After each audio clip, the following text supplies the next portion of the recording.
Good morning. Welcome to Eric's Ad Blog Daily, episode 8. We're almost to 10 now, which I'm excited about. That'll be a new record for me with consecutive podcast episodes. So, Eric's Ad Blog Daily, episode 8. Today, want to talk about just something that came to me this morning. The idea, that is, for the show. The quickest way to devalue your brand, the quickest way to ruin your brand, ruin brand equity, is sales. Lots and lots of big sales. So many sales that it's really just hurting you. Even just semi-frequent sales, I don't think really help a whole lot. You see it a lot, depending on the industry. I mean, from global to national to local brands, to mom and pops to freelancers, even. Man, discounted stuff, sales. Geez, even yard sales have half off.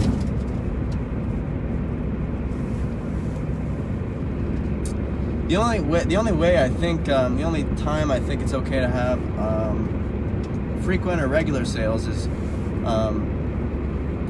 in maybe a retail environment where the end of season kind of stock, and you're turning over, you're going to be getting new stock in, or even cars, even auto dealers for that matter.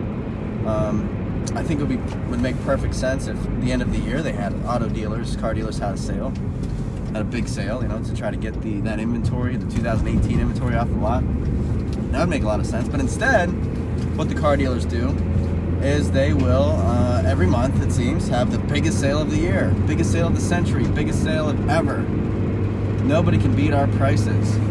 If someone beats our prices, we will give you the car. That's a real thing. That's a real ad. We'll just give you the car. It's kind of funny. Because that would be stupid. They would just match the price. That's the point.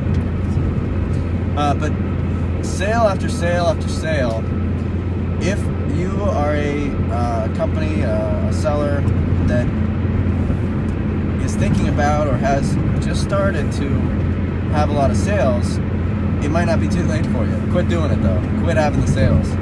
Quit the discounted stuff. Quit having sales.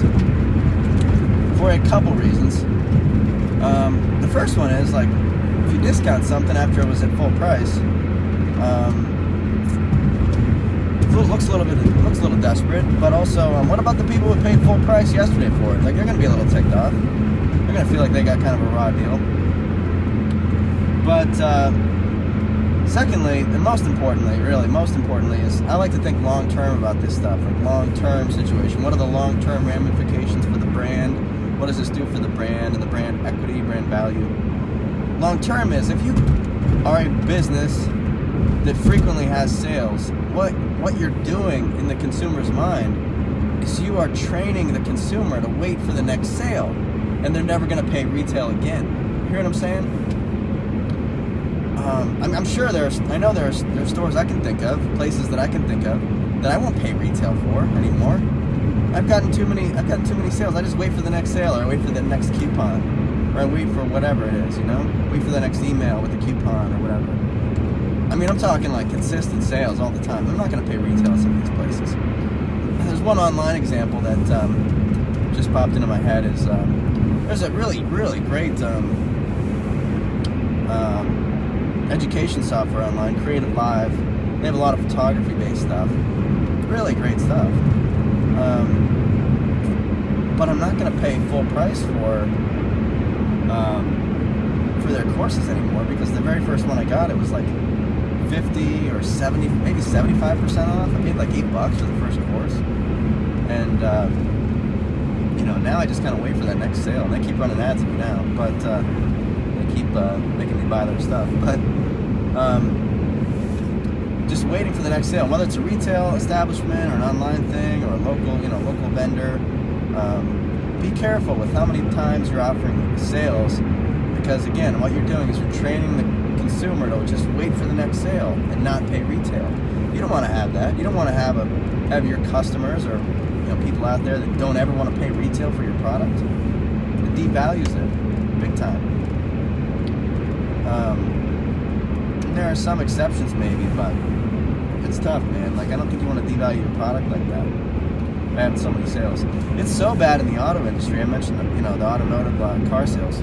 It's so bad, I think, in the auto industry, this constant sales stuff, that not only is it devalued, it hasn't really devalued the car brands, because they're not they're a little farther removed from it, but it's devalued a lot of car dealers and just the whole industry in general. I mean, if you think about salespeople, what's the first horrible salesperson you probably think of as a car dealer? They're just completely, criticized for their sleazy sales approaches, and that translates very much into their advertising as well.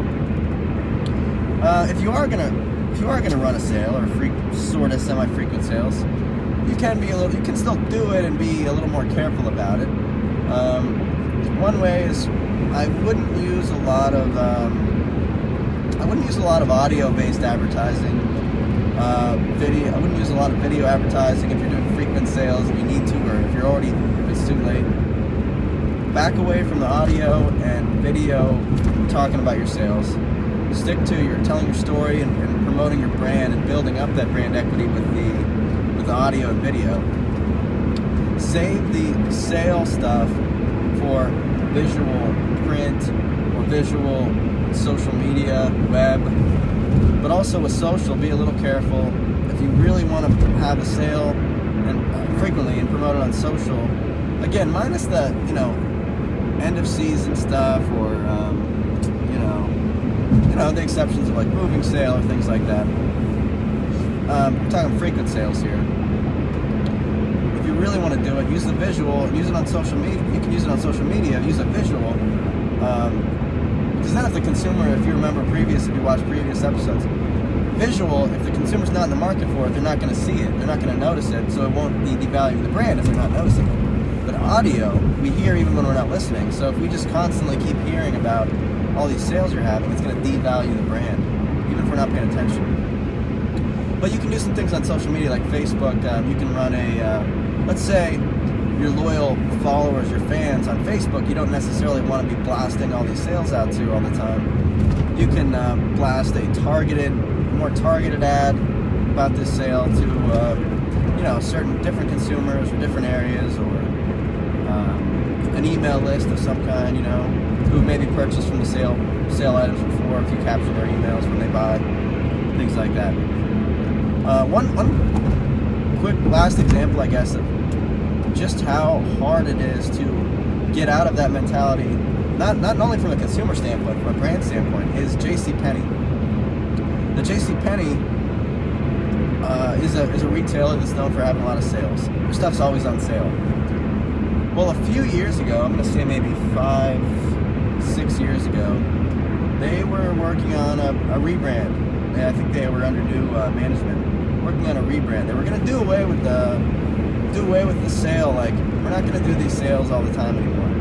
We're going to have our everyday values, and we're going to have, once in a while we'll have a sale, and that's going to be, there's a sale for this. This is an everyday value. It's always a low, great price.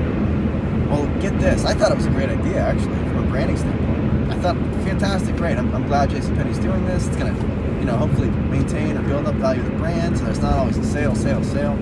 I was wrong, and JCPenney was wrong. It backfired big time because their consumers were so used to the company having sales, they got upset about it. They didn't think they didn't want to pay full price. They don't want to pay retail. Excuse me.